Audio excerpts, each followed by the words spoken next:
And we are live. Welcome, everybody, to Half Court Heat. This is episode 10. I'm your host, Tony Jason Patillo. Andre Johnson, as always, joining me on the ones and twos. And tonight we have a special guest. So we're going to mix things up just a little bit. Usually we talk all about the Sixers, but sometimes we get the opportunity and the honor to talk to somebody about something that isn't heard about enough, and that is the Delaware Blue Coats. And tonight we have the ambassador of the Blue Coats himself, the guy who is intimately connected with everybody who walks through that building. My man, Mr. Joe Richmond. Joe, thank you so much for joining us, and welcome to the show, man.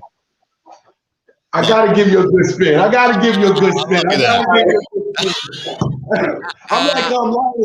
like Linus with the Charlie Brown. This is my blanket. I love it, man. Yo, thanks so much for joining us on Sunday night. We really appreciate this. Man, thank you so much, Andre, Tony. I really appreciate that. When Alex presented this to me, I was kind of blown away. I watched your show. I've seen your podcast. I do my homework like anyone else. I'm a fan of the game, so I don't just watch your show and everything. I go look at the remarks. I go look at everything. What fans are saying, good, bad, right or wrong, and different. Because when you're in this game, you have to take it all. You have to take it all. The bad, the right, the wrong, and the indifferent. And you guys have stood the test of time this far. So I'm excited. Thank you guys for having me. Oh, absolutely, man. Absolutely. It's fabulous. And just so for everybody out there, just in case you don't know, you should know, but if you don't know, Joe's been with the Blue Coats since the franchise's inception in 2013. Named basketball ambassador as 2017 in August.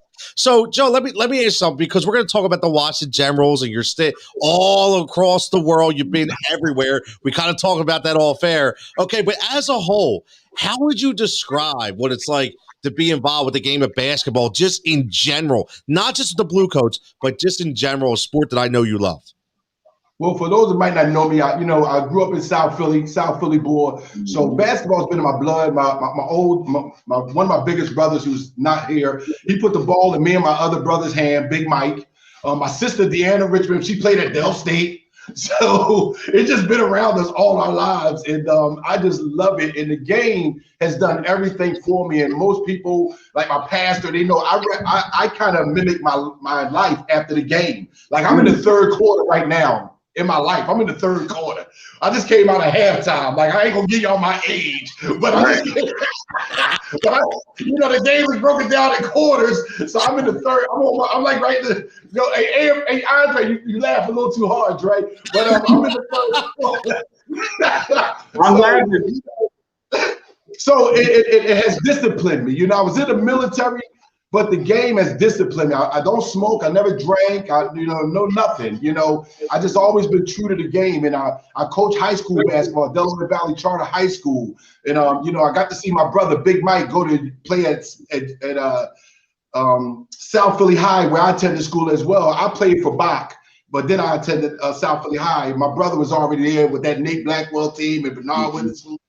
That great team right there, right before Lionel Simmons, L-Train era.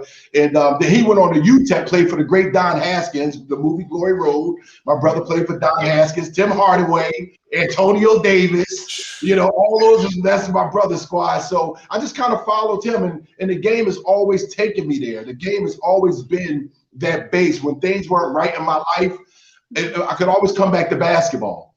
I could always come back to basketball. And at that time, Sixers were everything.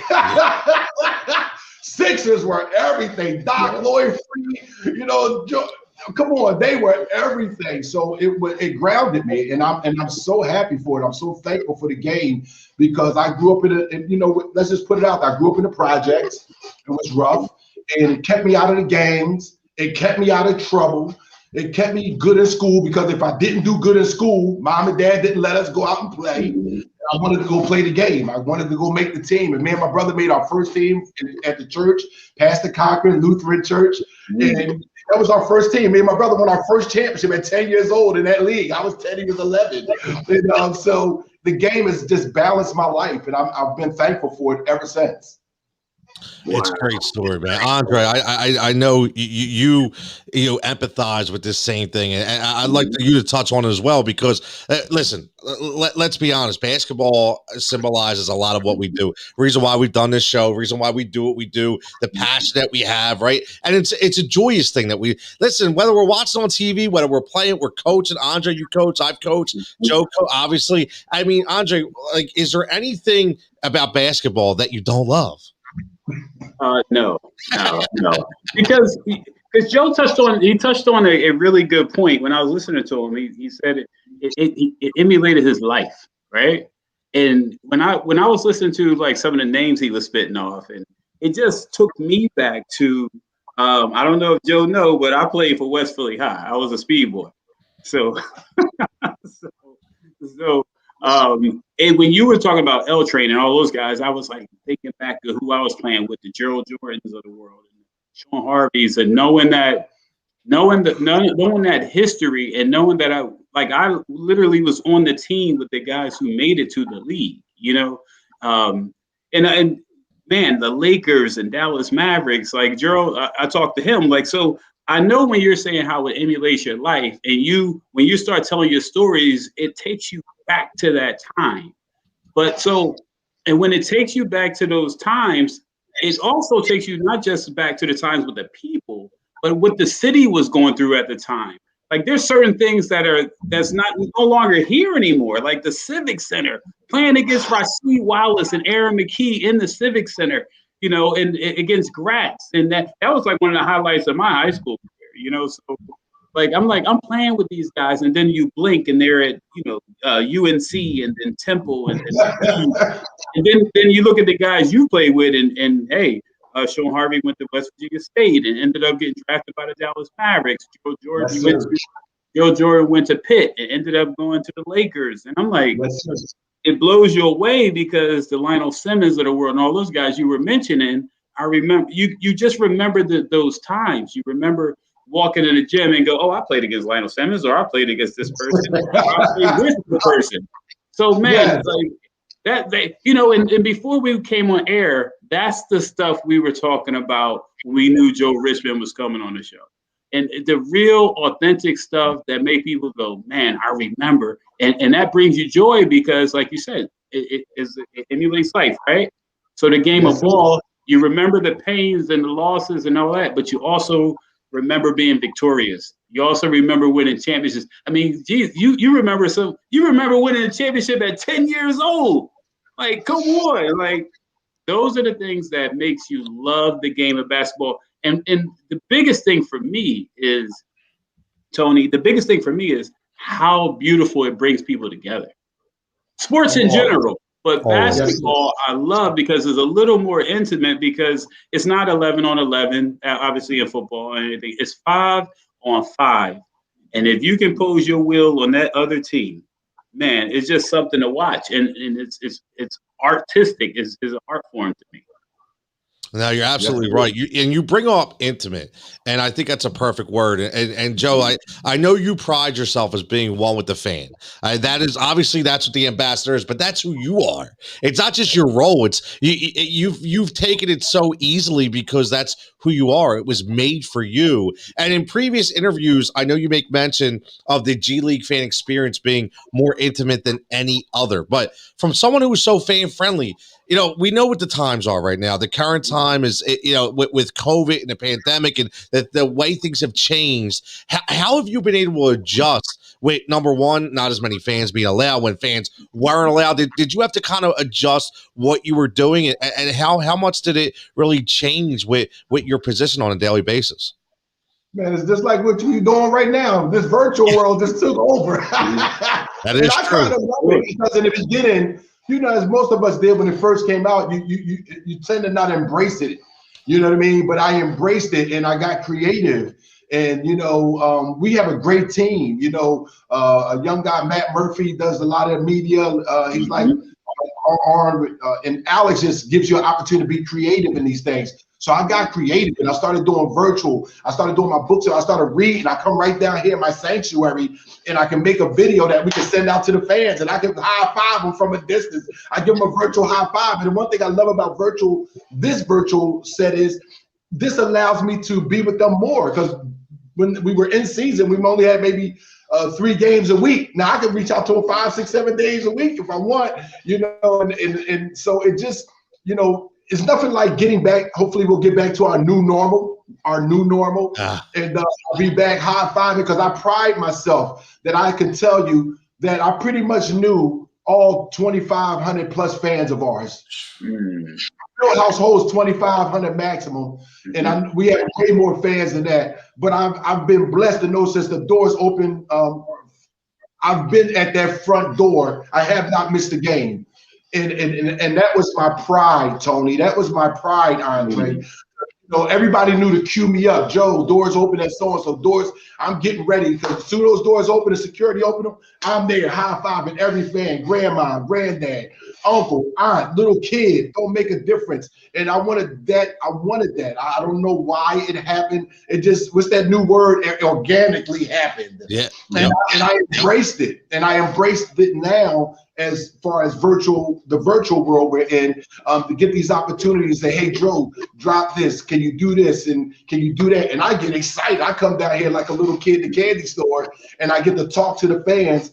And I think, Tony, you used the one word that I know Andre and I can really relate to. I'm passionate about this. Yep. It's this. I tell people everywhere I go speak, this is not what I do. This is who I am. This is who I am. I love it, because what we all need, even before the pandemic, we all needed just a smile. And we kind of got away from that. And I don't know, we only get to do this once. There's no rerun. There's no syndication. This is life. So I'm on this earth for whatever reason to put some happiness in somebody's life. And if that, and the Blue Coats allow me to do that. And that's what I love. I miss it with all my heart. And I just embrace the virtual part of it. But I can't wait to meet now. I can't wait to meet you, Tony. I can't wait to meet you person to person, Andre, and come to the 76 Field House and let's come have some fun. And I can't wait. But I reach out to my fans. I love every one of them, because I understand that they can choose and go anywhere they want, but they choose to come and cheer for our Blue Coats.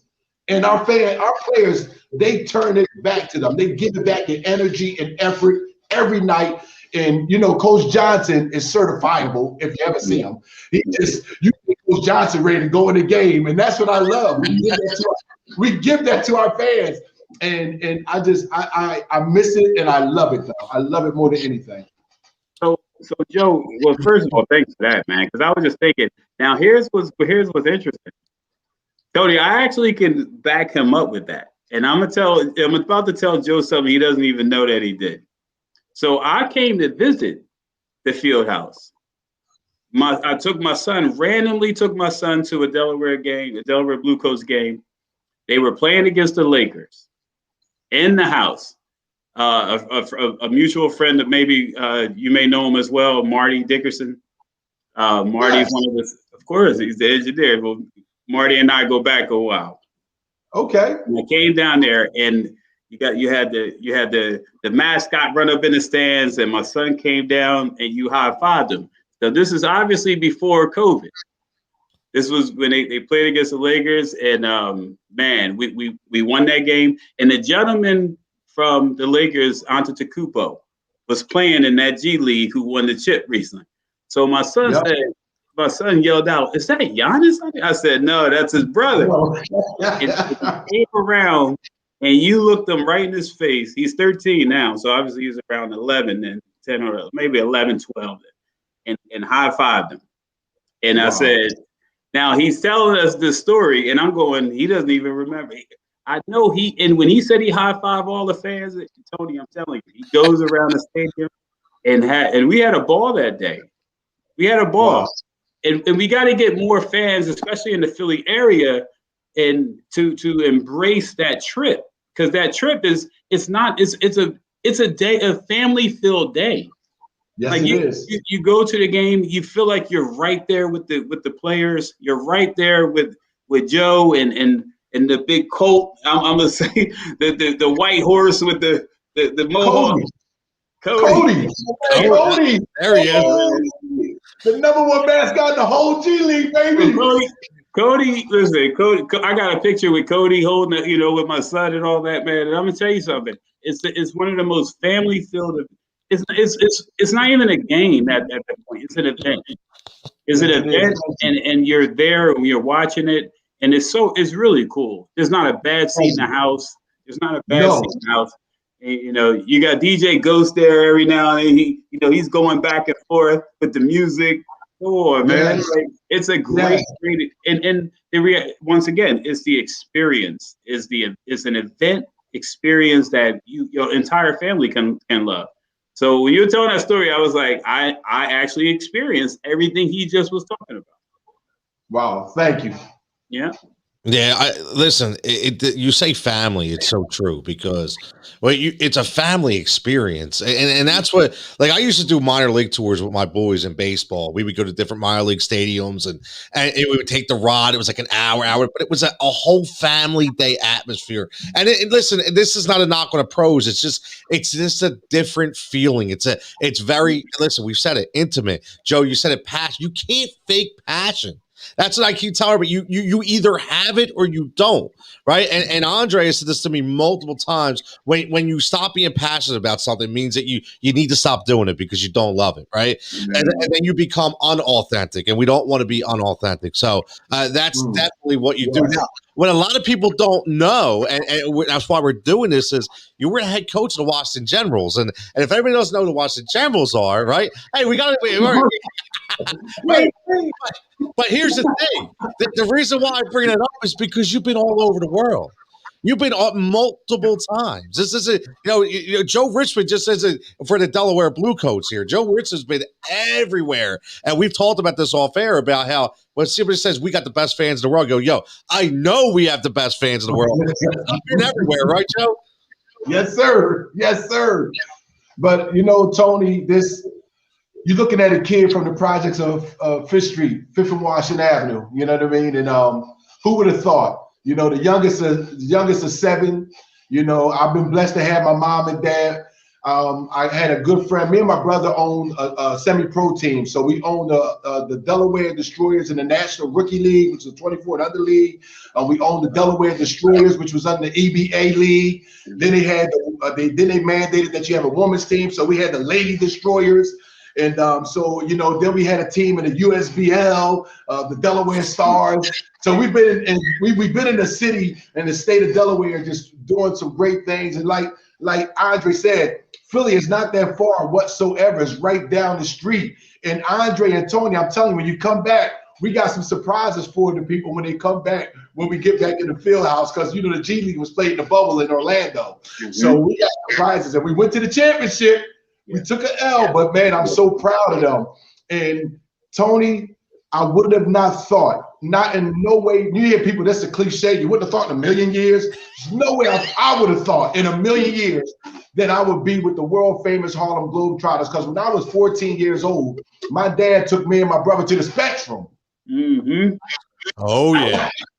To the real Mecca. I'm going to the Spectrum. And that's where the Ringling Brother Barnum and Bailey Circus was, yes, baby. Sir. So I got to see both of them there. And who would have thought from 14 till 2007 that happened in my life. And a good friend of mine, Hall of Fame guard Al Clocker, I met him in the EBA. He gave me an opportunity. I went to Houston, try out, and the rest is history. And yes, I love to tell that I've been to all 50 states twice in over 40-something countries. And I love to tell you, I've been to Larry Bird High School and Michael Jordan's. I've seen the Great Wall of China and was left of the Berlin Wall. So, I've been blessed. I've been to Japan and we got to perform in front of the troops. And it touched my heart when we go to go see Hiroshima, where we did, things went, and to go see their museum and what they went through. And I just had opportunity that just touched my heart. And I tell that to my children. I tell that to my grandchildren. And they got to see their pop and their dad do all these great things. They got to be around. My daughter went to Morgan State, and we did a game down there in the area, and she got to come and see her dad while she was in college, and she got to bring her college friends, and I got to bring her to the hotel and meet the players. So, you know, my mom passed before I became a Globetrotter. I became officially in December of 2007. My mom passed that January, but she knew that I was becoming a Globetrotter. My brother blessed me and brought my dad to the Wells Fargo Center, and my dad was on the floor for the first time in his life at the Wells Fargo Center watching his son with the world famous Harlem Globetrotters. And I can give you story after story after story that I'm so blessed, and I believe it brought me back to the team that I love with all my heart, my Philadelphia 76ers. And who would have thought that they would say, we're going to have a G League team and put them in Delaware? And it's just been such a blessing, Tony. It really has. I love it. I love it. Listen, Tony, what do we say to this? Like, I know, man. Joe, I'm like in all. You know why this is a beautiful story, because it feels like I'm listening to you, and it feels like, wow, like he's me, right? Like you represent you represent everything that an athlete, a human being, just a strong brother. Like you represent everything that I think people should just be. Like, and the reason why I say that is because when you say you went around the world twice and you've been to over 40 countries, that means when someone says, like, you take it with a grain of salt when someone says, man, I've seen it all, right? You typically take it with a grain of salt. You go, oh yeah, I'm sure. But if you haven't seen it all, you've been very close a couple times, and on both sides.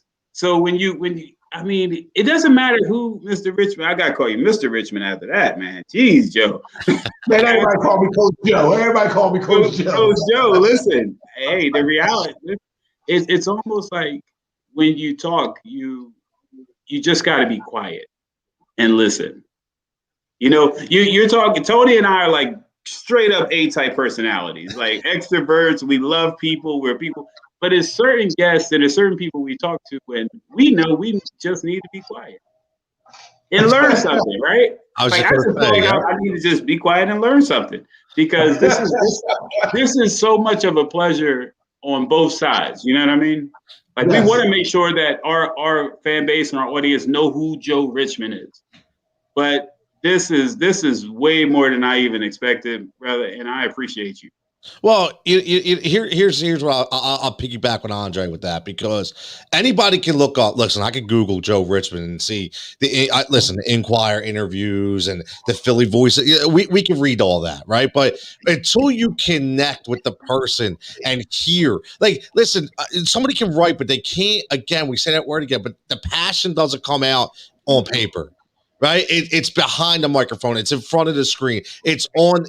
Everybody can now feel what you're all about, which is, it's an honor to have you. And that's why we wanted you on this program, because we know how passionate you are. And we have the most passionate fan base in America. So why not have the most passionate guy we know who's associated with the game of basketball on this show? Man, I always tell all the kids everywhere I go, two things you got to bring to the table, whether it's your job, whether it's to the team, whether it's at home. You got to bring energy and effort. Everything else somebody can teach you. You know, if I go to Tasty Cake, they can teach me how to make some Tasty Cakes. Yeah. If I go to McDonald's, they can teach me how to make the hamburger, the Big Macs, and the fries. But if I don't bring the energy and effort, I'm not going to be that good at it. You know, and I'm looking at you guys, and Andre, I appreciate when you say I'm what people want to be like. And that's what I always say too. If I can do it, you can do it. There's nothing special about me. The only thing that's different with me is that I'm passionate about it.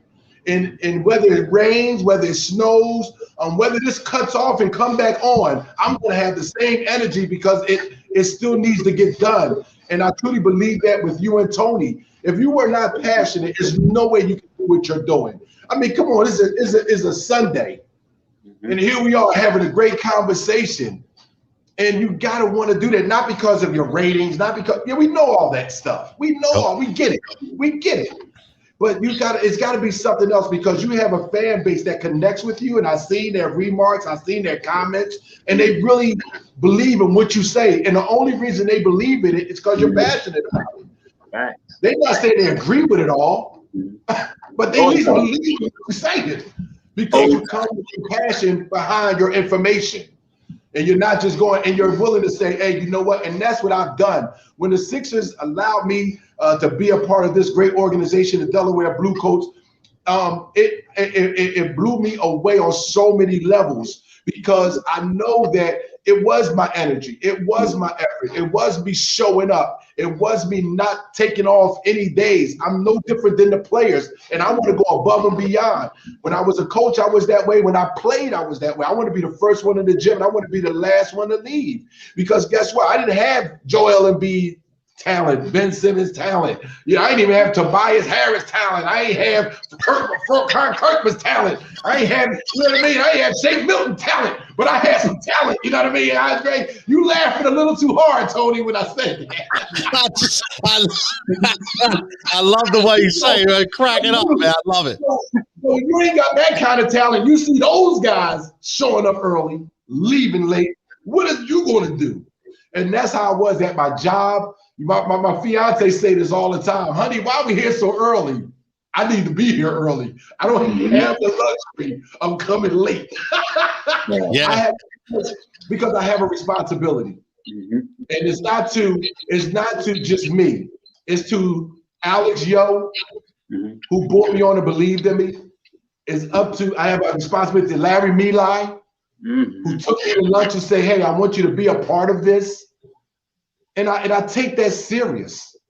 You know, come on, Dre and Tony. When we grew up, you was good for your word. That's it. Yes. And that's all. And my dad told me that way before I signed my first contract in anything, because it took me a long time to get used to contracts. Because everything was shake that man's hand, look him in his eye, and that was the deal. Oh. You was good for your word. And I still take that today. So when these guys give me opportunities, and I teach the young people that come up behind me in our organization, and the people that's there, they can tell you, listen, I don't want, when you come to this field house, don't bring nothing with it. Put a smile. Because our fans, they don't want to care. They don't care if the dog got sick. They don't care if our hamster not feeling. They don't care. Our fans deserve all of what we have to give them. The players are going to do their part. Let us do our part, and that's what I love, Tom. I love it. I love it. So I because you're here, we got to ask you, right? So we got to just a little bit, because you mentioned all the Sixers players, so it's a good segue to just talk a little bit about the team.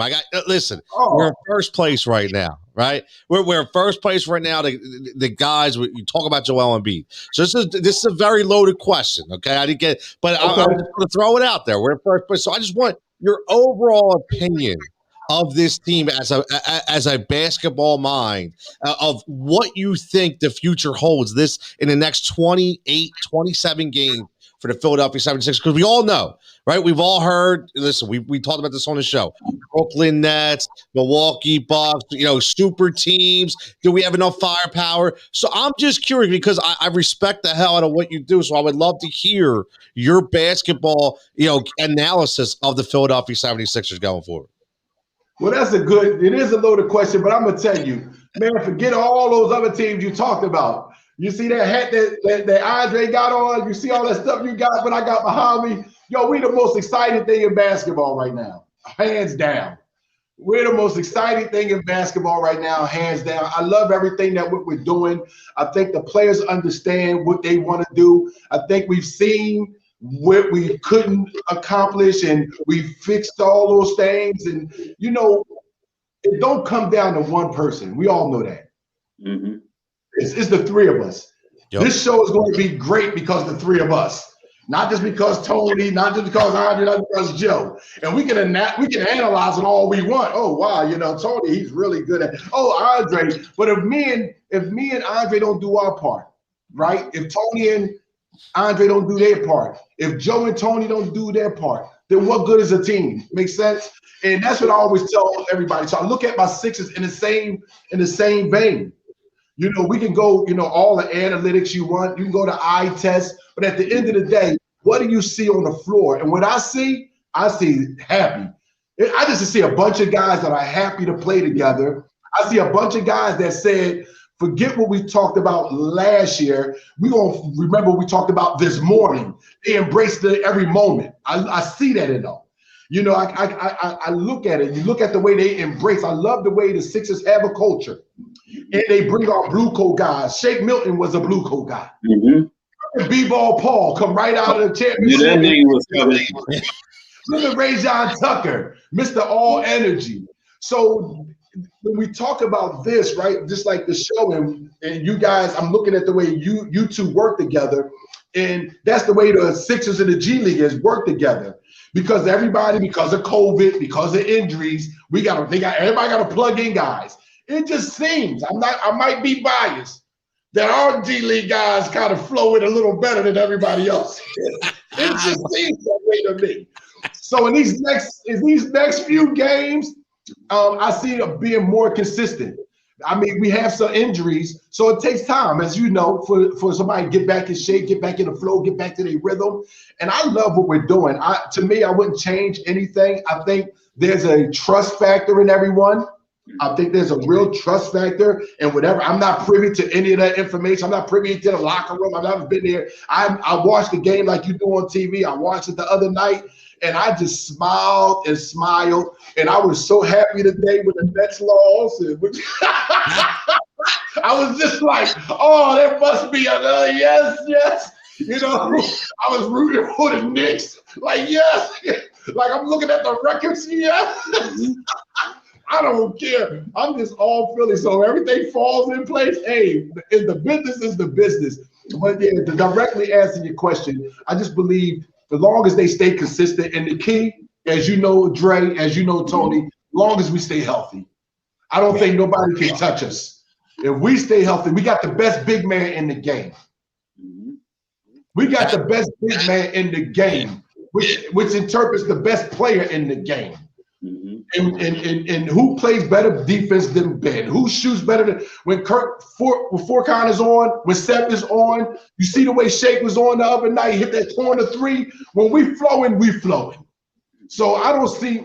We just got to stay healthy, and we just got to stay with the game plan, and we got to continue to trust one another. I don't want to get too excited. Y'all know what I'm talking about. I want to jinx this, but boy, oh boy, I'm just hoping that the pandemic is lights, because I want to be on Broad Street again, baby. Ooh. Like my Eagles. I want to be. Yes. If this thing happens, you know, I've been blessed. Me and Tony talked about that. Watch about the Villanova win. I've seen the Phillies win championship. My Eagles win. My Sixers win. My Flyers win. Man, Broad Street is a beautiful place to be at the end of the season. Yeah, it is. So I'm looking forward to it.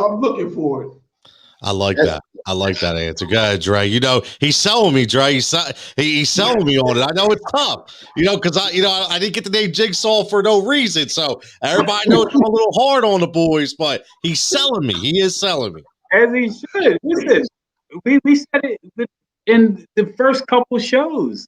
What he mentioned the very thing that I mentioned the show number 1, show number 2. I said when we are healthy, there's not a 5 in the league because of Joel Embiid and because of a 6'10" Ben Simmons. There's not a 5 in the league that can match up with us man for man. I'm not talking talented firepower with offense or defense. I'm talking defense, though. I am talking defense because we have the defensive player of the year on our team. And I don't even want to go with the block shot and then the pick and then he threw it back in bounds play. He played that happened the last game. And you know who I'm talking about, the Ben Simmons. So I said it before and I'll say it again. When healthy, we are 8-9 deep. Okay? If you can tell me who the 6th or the 7th man is on the Brooklyn Nets if you can tell me, man, you're doing good or you work for the Brooklyn Nets, it's one or the other. But we are a good 8-9 player deep. And then you add the MVP of the G League. Come on, like listen. I'm a dot guy, So I'm a Doc Rivers guy as far as in regards to coaching, but that rotation, B-ball Paul, he ain't called B-ball Paul for nothing. This dude is a baller. He is a walking bucket. But what I love about him the most is that he gets back on defense. He's a basketball player. It's like in football. We be like, we can't really classify this guy. He's a football player. But yeah, and you know what I'm talking about when I say when someone's a football player. Yes, sir. Yeah, he's not offense. He can put him in any position. He's a football player, and he will make a difference on your team. That's a B-ball Paul for you. That is B-ball Paul to me. But he said it. When healthy, I don't think there's a five in the league that can match man-to-man because of Joel Embiid and because of the matchup problems Ben Simmons caused. Then you got Tobias getting hot. You got Ferkmaz. Ferkmaz is a rhythm guy. He's a rhythm. If he starts making him, then he's a tough matchup, a tough guard. Plus, he plays with passion, running through picks, getting knocked off the ball, and still he's got knocked on his behind a couple times. But hey, he fights through it. You can't. I can't see anything. One of the knocks I had on the Sixers in the beginning of the season is transition defense. Getting when an opposing team hits a three, it seems like the other team gets back and knocks down a three right after them. It's like we got to get back. We got to get back. Now with the addition of George Hill and the way that the team is gelling, now that the season is starting to wind down, I love it. I love the fact that they're getting progressively better. They're not, it's not too much of a roller coaster type effect. They're progressively getting better, and I think they're going to peak when the playoffs come around. Me too. Listen, that's what it's all about. Playoffs. This is all an audition, right? The regular season's an audition. It's a time, and the one thing I will say, as much as I have been that guy that says I'm very concerned about the Brooklyn Nets, and I know this, but I will say, to your point, Joe, you mentioned a point of them trusting each other, the cohesion they have, or cohesion, not cohesion, but cohesion of the team. Right. And knowing, Brooklyn hasn't had that. So that is the one thing that is in our favor, which I will say. Do I think Brooklyn can flip the switch? I honestly do. We shall see. But playoffs is what it's all about. And one thing's for sure, no matter what happens, it's going to be one hell of an exciting playoff atmosphere that hopefully we can actually go down and see. It'll be at the Wells Fargo Center, baby. Yes, I want to see those rally towels going like they were in 2001. That place was. Listen, I don't know if there was a more exciting place. Maybe Citizens Bank Park in 2007. I'm not sure, but or 2008. I mean, listen, it was amazing. Our fans we've already touched on that. But let me ask you this, Joe, because I know you're the community relations leader, and it's a Sunday night, so I don't want to take up all your time, but I know there's a lot of awesome programs that you're involved with, for the Delaware Blue Coats. One being books and basketball, which a lot of people don't know about. But, can you just touch on, it's a two-part question. Number one, I want to hear, let everybody know what's going on, programs coming up. But number two, this is a good question. I think we'll end on this is, for anybody watching who's never been to a G League game, who's never been to Delaware, never taken a trip, and I know we've kind of touched on it bits and pieces, but in one answer, explain to them what the G League experience would be for them to go see a Delaware Blue Coats game. Unforgettable. I love it. That's three words. I'm joking. I love it. I love it. You heard Andre. He was there with his son, and it's unforgettable. We are very intimate, you know what I mean? And, Andre, you alluded to something. You said, man, when you go down, you get this. But the one thing I want to share, Tone, I hope I don't take up too much of your time, is that we spend more time. We spend more and more meetings making sure we don't miss giving that fan what's that old saying? You only got one time to make a first impression. Yep. And we bust our butts to make sure that our first impression is a home run, is a slam dunk, is a touchdown, because that fan, we want them to come back. And like you just said, they don't know nothing else about us. So when they come for their first time, We want them going back home talking about that game and talking about bringing someone else. And one thing I also do is I greet everybody coming in. At the end of the third quarter, I greet everybody as they get ready to go. Mm-hmm. I really do. I'm making sure, because some people might have to get up early, so because we have day games and take the kids to school. So we're winning like we were doing a great deal of before the COVID hit. Guys were leaving early because we were up and we were ahead. So I get out there, making sure I'm thanking everybody for coming, because I really do. And I'm so excited about what's about to happen. We have our open gym that we're about to offer to the city of Wilmington, to the community. Just working out some things because of the COVID, making sure the social distancing and all that thing. But we're excited about this program. They get free, and the teachers will be us as Blue Coat staff. And we're looking, hopefully the coach can stop through and things of that nature. We want to reintroduce ourselves to them with this new season coming. And like you said, Tony, books and basketball has been our passion. That has been my pride and joy. And, we've given out pretty much over 50,000 plus books with our relationship with the Morris A.I. DuPont Hospital. And it has been just a great organization, because you and I know, technology is totally different, than opening up a book and seeing that story unfold and getting that kid's imagination going again. It just seems like technology takes away that ability to get that imagination. And there's nothing like opening up that book and the anticipation of what the next page brings. And what we do at our program is we don't give anybody a book, Tony. We've never given anybody a book. These kids, they get to go choose their book. Okay. And we don't rush them. We really do. That's the main part of the program for them. Like, they went in the library and they get to choose their book. And Cody is there. And we give them a bookmark and we let them put their name in it. And I always encourage them to take 2 extra books for a friend or a neighbor. And, we got to get this literacy thing back to where it needs to be. That level of reading, that level of creativity, that level of dreaming again. Like, we got the dream. Favorite book, and I was a Curious George dude. I was a Curious George. I love Curious George. How he always got something mischievous, but it all came out. The man in the yellow hat. Things you just don't forget. You know what I mean? Yep.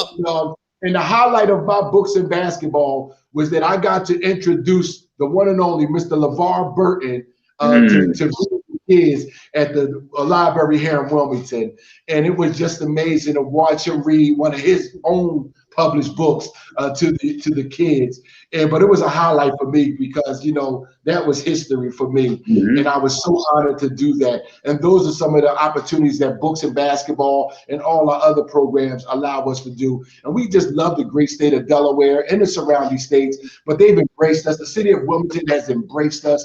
And we're just looking to just add on to that. And I'm happy for B. Paul. I'm happy for Ray John Tucker, but I hope we get him back. Hey, Tony, people don't understand. That's the blessing and the curse of the G League, though.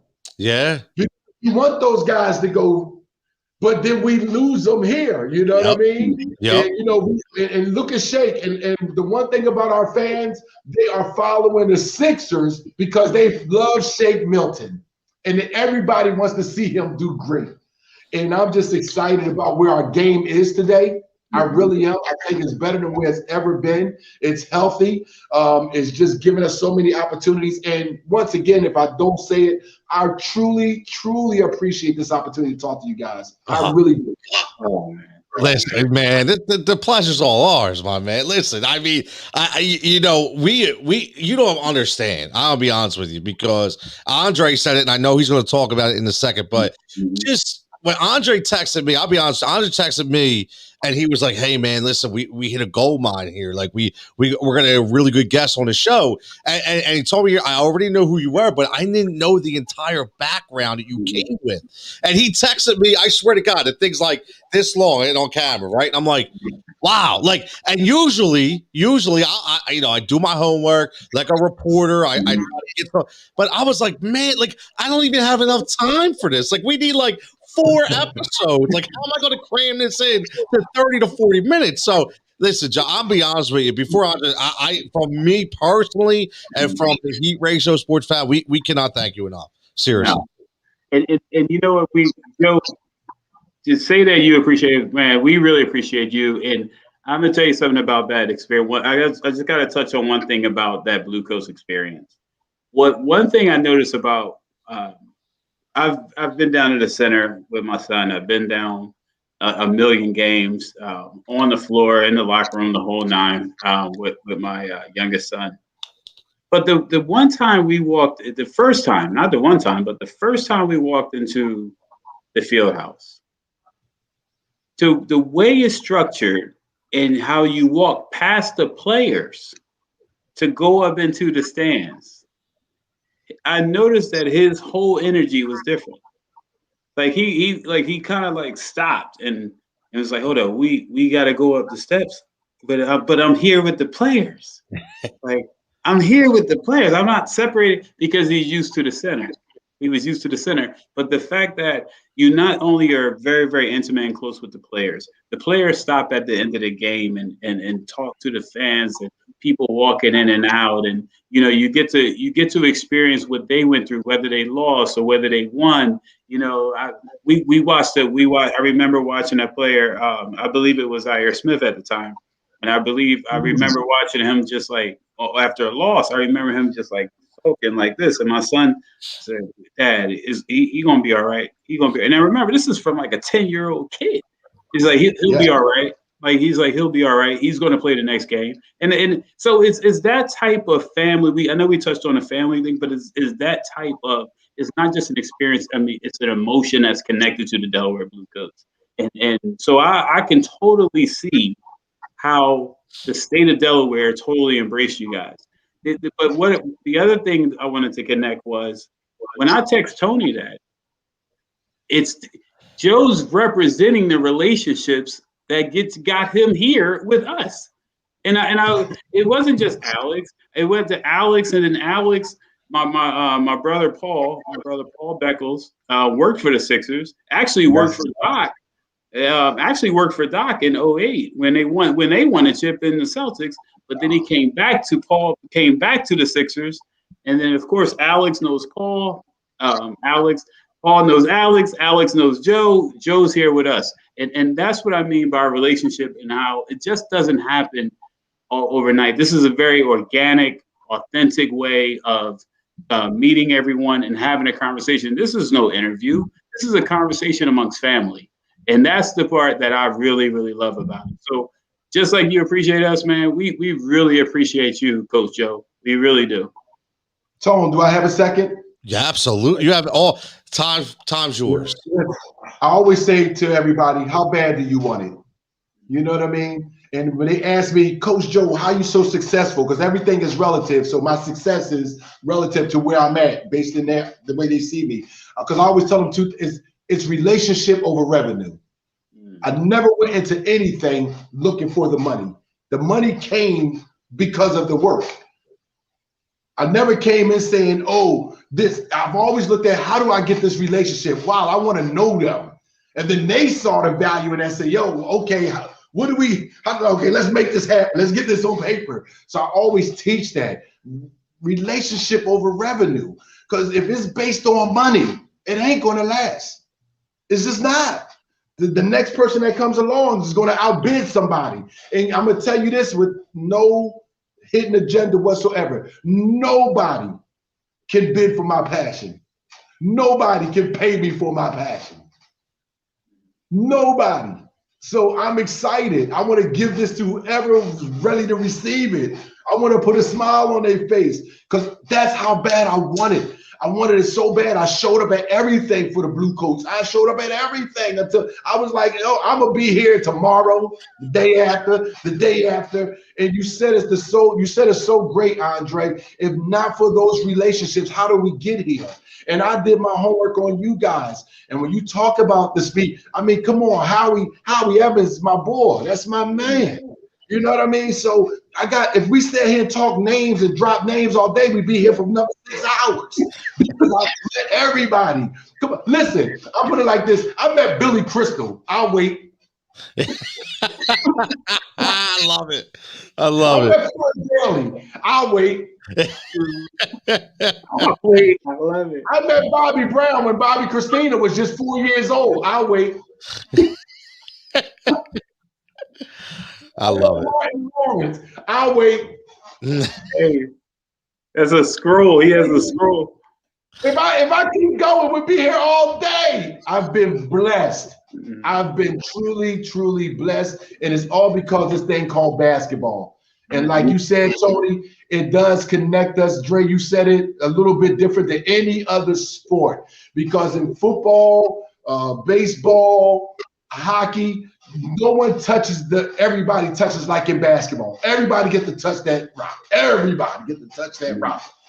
And there's a difference in it. There's a difference mentality when you can get it in your hand. Instead of the football where it's one guy's got it, he's going to give it to that guy. The other guys are blocking. They never get to touch it. Basketball, you just feel more connected because everybody gets to touch this thing. And that's why I love the game. And you can go out and do basketball all by yourself. And we all know that story. We've been told 100 times. But the relationships is none like it. There's none like it. Some of my best relationships have been because of this game called basketball. And I'm so thankful for it. And I'll never cheat it. I'll never shortcut it. I'll never not run the full play. I'll never not run end line to end line, sideline to sideline. I'll never cheat the game. And I used to always tell my kids, I don't care what you do. I don't care if you put your pinky toe, but you got to get past half court. Isn't that the truth? So I just want to, once again, I want to thank you guys. And this has truly been a blast. I've enjoyed it. Joe, thanks again. Yeah, absolutely. And hopefully once this COVID thing passes, we'll all get down there and we get to high five you in person and feel that passion right in front of us again. So again, we thank you so much. You enjoy the rest of your Sunday night. Go Sixers, go Blue Coats, and Coach Joe, always a pleasure, man. Hold on. Yeah, we got to end it on a spin. Oh, there we go. Have a great night, Joe. Thanks so much, man. There he is, man. Joe Richmond. Oh man, Andre? What a fantastic interview, man. Fantastic talk, conversation. I'm telling you, man. I listen. I know I'm passionate, right? But you know that everybody's like, damn, Tony passionate, but I've never met anybody talk, and he is passionate, man. I love it. I love every minute of it. Tony, listen, man. We that was a slam dunk. That was a slam dunk because of how he is. And he did the beautiful thing about Joe Richmond is that's who you get. You get Joe Richmond. You don't get somebody fake and somebody unauthentic that we talked about, or somebody's just going to turn it on because the camera's on. You get him 100% all the time. And that's the type of person that we love, obviously, for Heat Radio Sports. And the network, and man, this was such a great it's just a great time with this guy. I don't even know what to call it. You call it an interview, a conversation. I'm just so used. Yeah, exactly. It was just a great time. It was great. It was great. He's one of the guys who, when he talks, you just got to be quiet and learn something. You have to. Something, man. You have to. And speaking of authentic, we got we're going to end the show. We got our man, Al. What's up, buddy? Join a little late. It's okay. It's all good. We got about 10 minutes left because we got our Flyer and Ice guys going to do a little post game. But I think, Al, this is the perfect question for you because I didn't get into this with Coach Joe because he mentioned it a little bit. But I think you're the perfect person for this, Al, to kick off the end of the show with the MVP talk, right? And I gotta ask you, man, because listen, Joel, he said it. Joel's the most dominant big man, possibly player right now in the NBA. Okay, and I know he was hurt, and we all know that Jokic is out there still balling. But my point, and see if you agree, Al, is the MVP is the most valuable player for a reason. It is what player means that much to their team. If he's not there, and honestly, if Joe's not there, we don't win anything. Nothing. Joe has to be there, right? Right. So Jokic, not to downplay him, but they do have a lot of other players on that team that could possibly step up. Right. Now, obviously, Jamal Murray gets hurt, right? But you still have Michael Porter Jr. stepping up. You still have Aaron Gordon stepping up, right? So my question to you, Al, is Joel Embiid still the MVP of this league?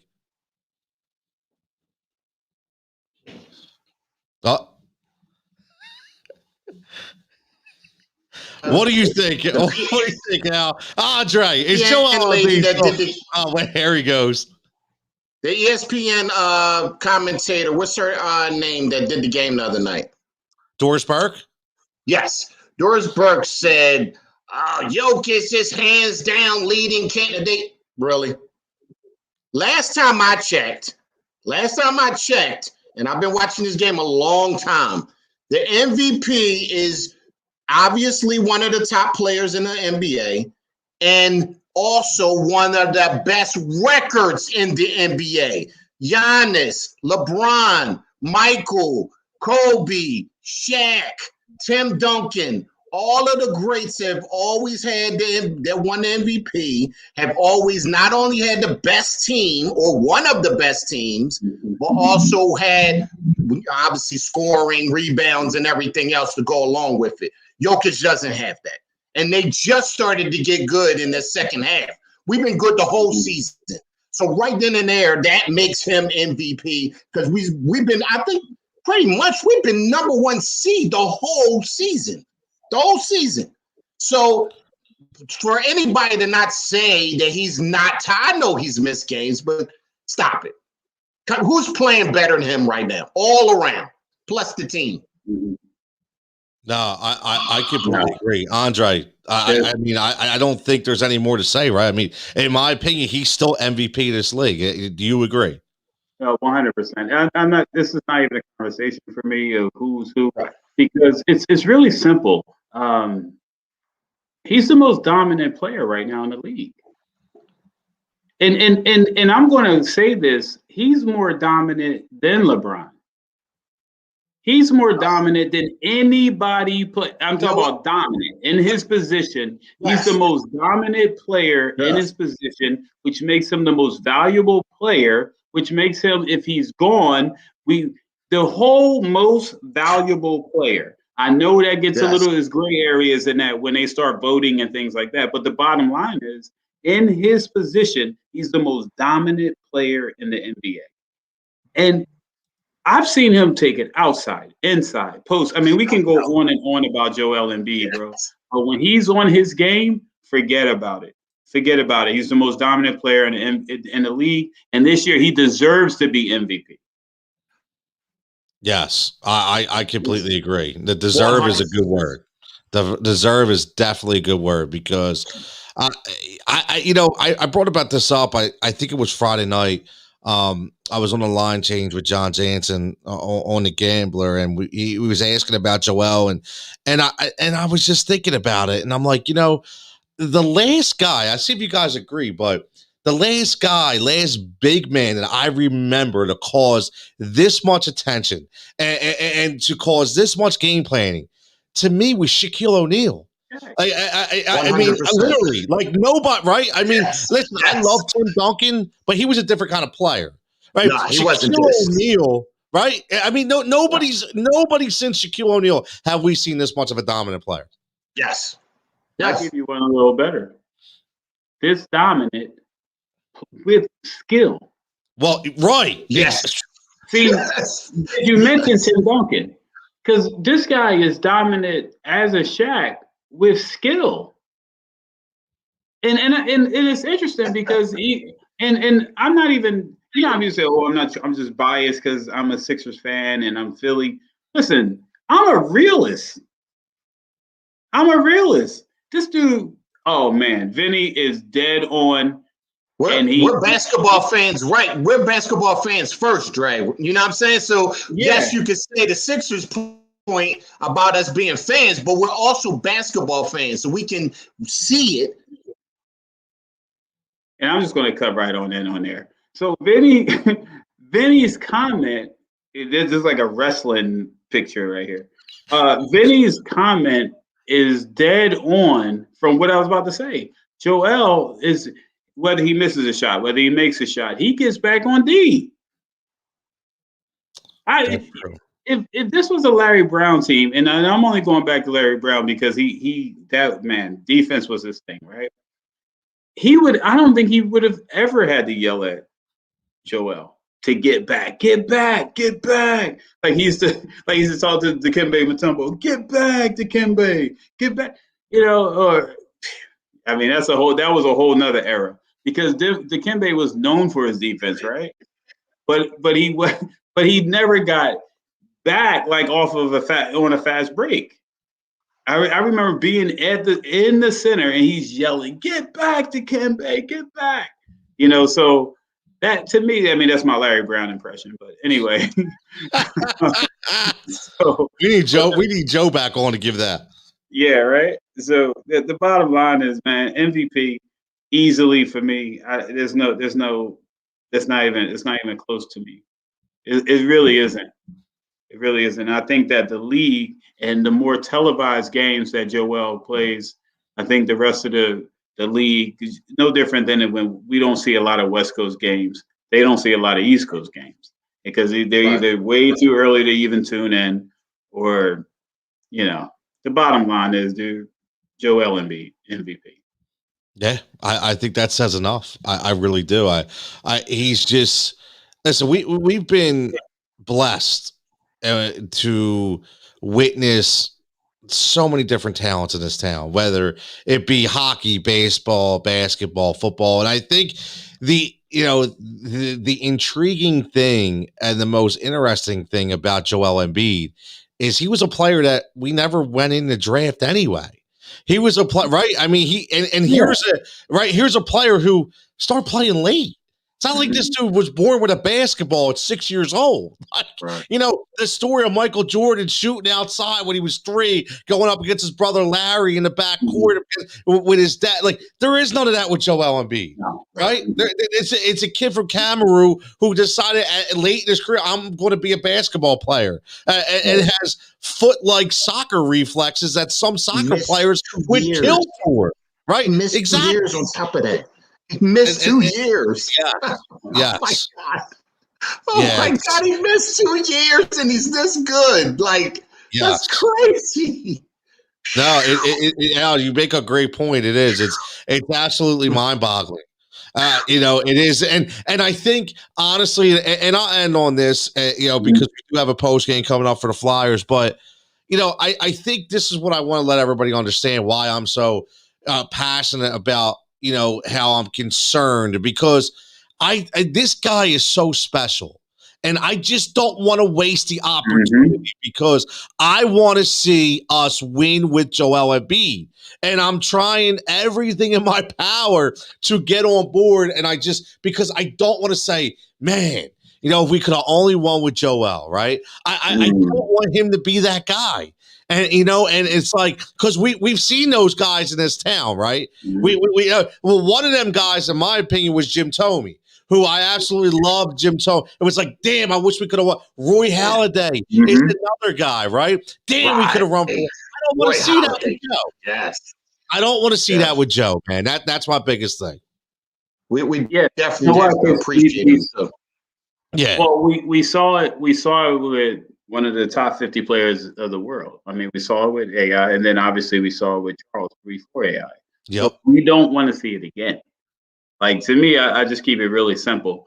That feeling, Tony, is exactly the way I think our fan base is feeling right now, especially the fan base that lived through the Allen Iverson days, that lived through the Charles Barkley days. Because remember, we won it before Charles got here. Yep. And then when Charles got here, we were projected to win with Charles because Doc was still here and the nucleus of the team was still here. So for us to lose, and I'll do the history on it, but the fact of the matter is we didn't win it with Charles. And then when Charles went to Phoenix and then went to the finals with Phoenix, when he went to the finals with Phoenix, because obviously when Charles was here, everybody was going up against a buzzsaw called Michael Jordan. Charles went out west and ran the table just to go up against Michael Jordan. Yeah, exactly. So it's no different than the Steph Curry and the LeBrons of the world. You go in because it's either LeBron was in the finals or Steph was in the finals. So now that they're both out west, it's like we have an opportunity to get to the finals and do some damage. Yeah, it's a great point. I mean, I'm talking about all these players, and I'm not even bringing up AI and Charles, right? So, listen, I'm saying it again. I'm going to keep saying it. I just want to win. I know it's everybody says your typical Philly guy just want to win now, but the whole thing is the window, right? I keep talking about it's the window. I want Joel's window to be open for as long as it can be, and I know that we need to win now with Joel. For him not to go down the path of Allen Iverson and Charles Barkley and Roy Halladay. So, listen, let's see what happens. We got 5-6 games left.